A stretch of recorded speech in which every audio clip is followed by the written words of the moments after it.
Aitäh! Oi, kurat, kõik kohad on neid kermese koera karvu täis, ma enne terve Raivo esinemise aeg nokkisin neid siit. Ma meeldin koertele, ma olen suure kondiga. Mul on väga kahju, et aplaus lõppes enne, kui ma jõudsin siia, ma tulin küll kiiresti, aga ega selle järgi tunnebki eestlase ära. Venelased ainult aplodeerivad siis, kui lennuk maandub.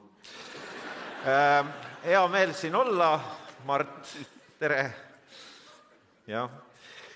Ma muidugi parema meelega ei röstiks üldse mitte kedagi, sest ma olen selline leebe inimene, mulle meeldivad asjad toorelt. Ma ei rösti isegi saia, et ma söön pärmi ja jahu ja siis pärast vaatan oma küttearveid peale. Aga praegu on sellised ajad, et mul... Jah, aitäh!